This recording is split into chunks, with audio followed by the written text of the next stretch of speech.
भगवान गौतम बुद्ध की चमत्कार और उनके शांत स्वभाव को देखकर अजातशत्रु का हृदय परिवर्तित हो गया। उसने भिक्षु देवदत्त को बंदी बनाकर बंदी गृह में डाल दिया और अपनी माता तथा पत्नी के साथ भगवान बुद्ध के शरण में जा पहुंचा और भगवान बुद्ध से कहा, मुझे क्षमा कर दे प्रभु। अजातशत्रु ने गौतम बुद्ध के चरण पकड़कर क्षमा मांगी। मैं भिक्षु देवदत्त के बहकावे में आ गया था।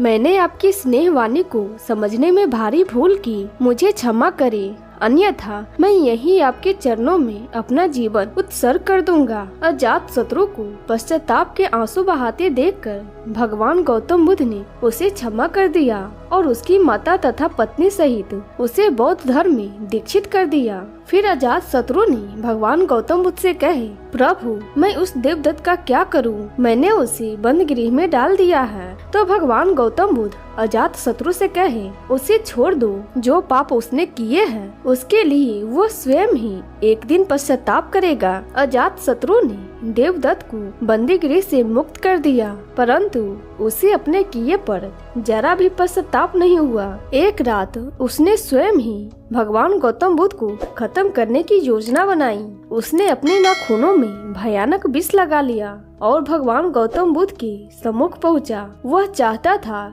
कि वह भगवान गौतम बुद्ध के चरणों को अपने घातक विष लगे नाखूनों से घायल कर देगा, जिससे नाखूनों का विष भगवान गौतम बुद्ध के शरीर में प्रवेश कर जाएगा और उनकी मृत्यु हो जाएगी। बदला लेने की ऐसी नीच श्रेणी की योजना उसने बनाई थी। फिर वह भगवान गौतम बुद्ध से बोले, भ्राताश्री, मैं अपने किए पर बहुत पछता रहा हूँ। आपके चरण स्पर्श करके प्रायश्चित करना चाहता हूँ। मुझे एक अवसर अवश्य दे।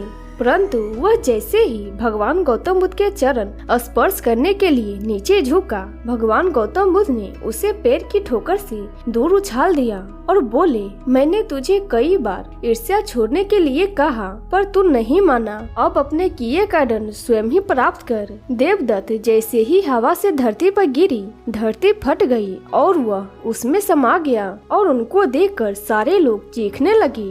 दोस्तों, ये कहानी यहीं पे समाप्त हो जाती है।